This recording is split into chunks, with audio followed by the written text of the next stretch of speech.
muna tayo kasi makaredy na tayo mangukay-ukay guys. Nakita ninyo yung pagmumukha ko guys, kahit ito ay ukay-ukay, galing ng ukay, mahilig kasi itong asawa ko mag-ukay.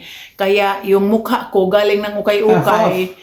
Oh, half off daw yung ano ko guys, yung mukha ko, half off. Hello guys, good morning. Matatag sayo karon guys kay maglugaw na ta. Maglugaw na ta og pamahaw ni Mr. guys. Oatmeal di ay ni siya. 4th of July karon na akaroy kuan kanang naay 50% karon sa kuan kanang naay.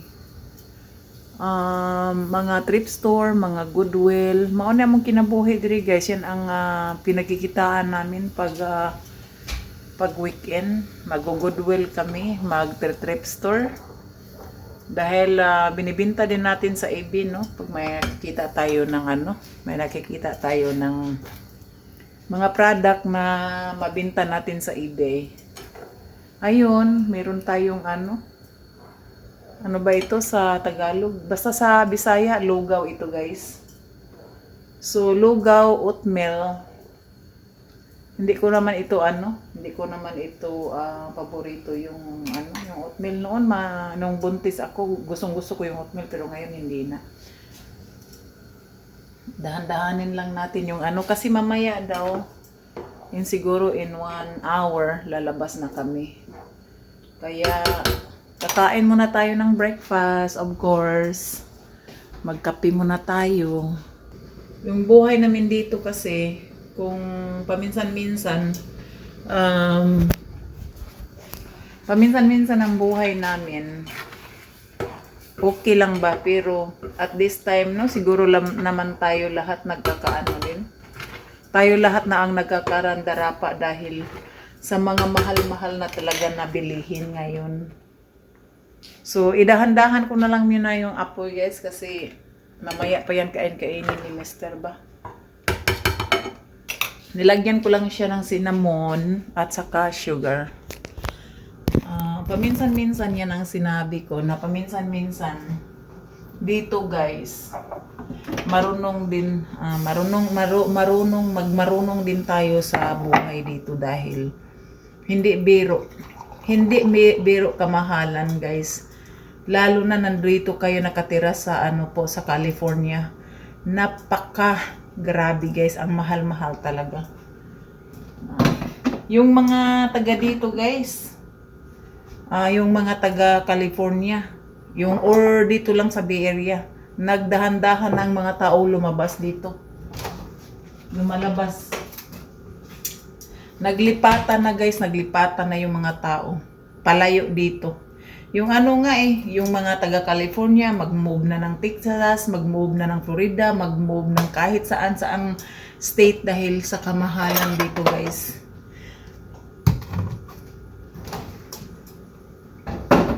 Bigyan ko lang ng example yung anak ng asawa ko. Yung anak ng asawa ko, sa katagalan nila yung panganay niya, sa katagalan niya nakatira dito sa Bay Area. Wala, bumili din sila ng bahay doon banda sa doon sa lampas ng Sacramento kasi ang bahay doon mas mura-mura pa.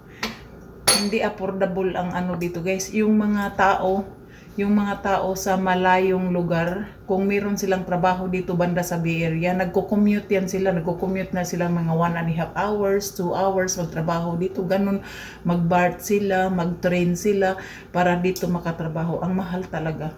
Mahal-mahal dito, promise. So, kaya yung mga tao na medyo okay silang nakatira sa malayo at saka nagtatrabaho dito, ayun, yung nagko-commute guys,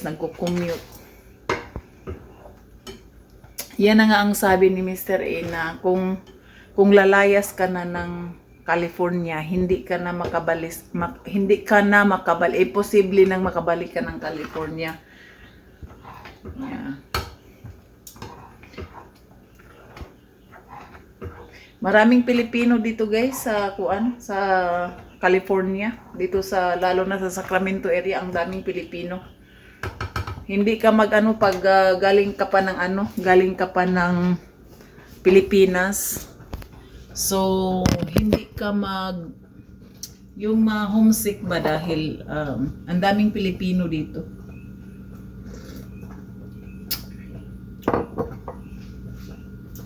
Meron ngang mga dito, mga Seafood City, mga Jollibee restaurant, o fast food, ganun. So, ang daming Pilipino dito sa California. Yun na nga guys, pero hindi naman tayo matakot, no? Pag makatira tayo ng dito banda kasi wala, punong-puno. Punong-puno yung oatmeal. Punong-puno yung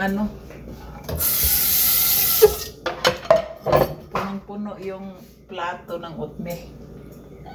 Tingnan mo. Punong-puno. Tayo namang mga Pilipino guys, wala tayong takot. Dahil tayo ay masipag magtrabaho. Kahit saan tayo itapon sa Panginoon. Masipag tayo magtrabaho. Ito ang pagkain ni Mr. Oatmeal guys na may cinnamon at saka ang dami, no?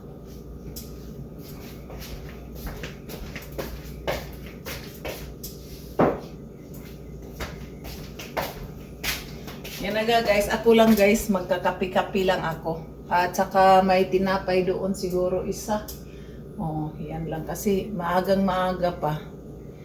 Kaya magkita tayo doon sa thrift store guys, sa Baliho, nandyan lang across the bridge.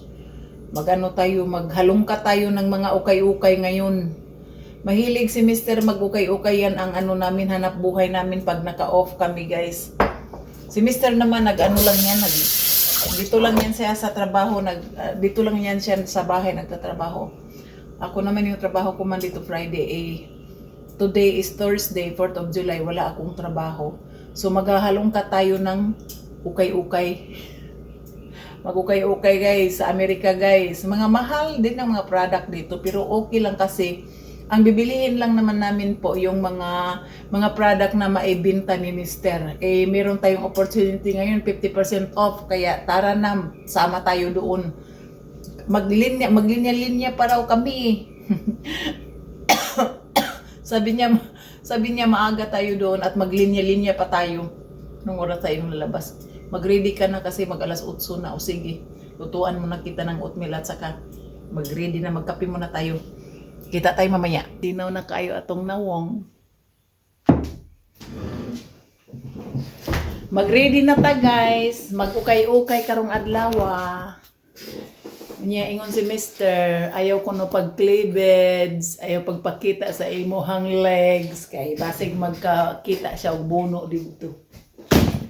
Who's your husband?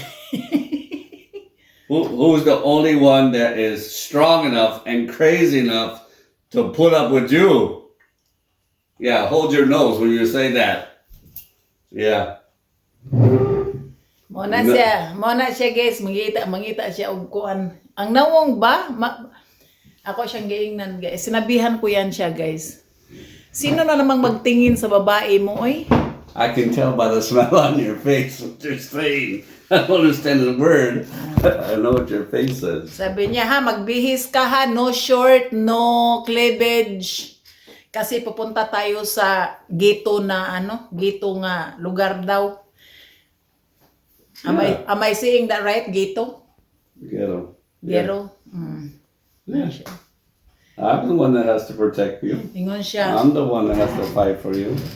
Kung kinsa man tayo magtanaw ani, kinsa man tayo sino man talagang magtingin sa akin, oy Ginoo ko por Diyos por Santo, hindi ko man iniisip yan na mayroon pa talagang tumitingin sa akin.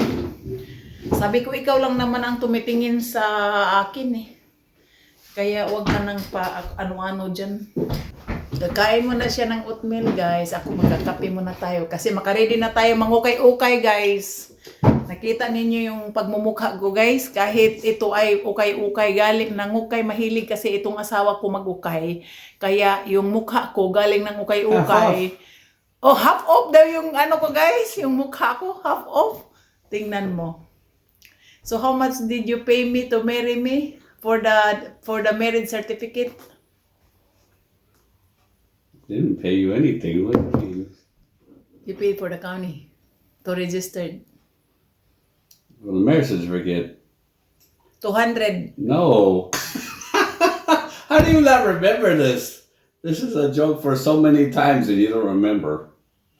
When we registered as to get married, To it's get- 200. No, Oh, $84.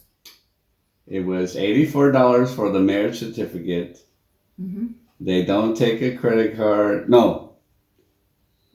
They charge you $2.50 to use your credit card. So it was $86.50 because they charge you $2.50 to use the credit card. 86.50 Yes. to registro. And that is the most expensive $86.50 there ever was in the existence of mankind. Because I pay every single day. Kada adlaw, I pay. You don't wake up, Kyle. It's Um, early. There's no problem. The lightning bolt can hit him in the head. He's gonna stay asleep. Mga na ta guys kay mining sayo ta maaga tayong mangukay-ukay guys kasi parang mangunguna na tayo doon. So, yun lang po guys, sama tayo mamaya.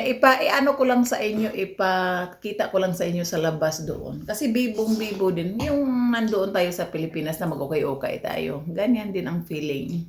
Kaya mamaya na lang tayo magkita po.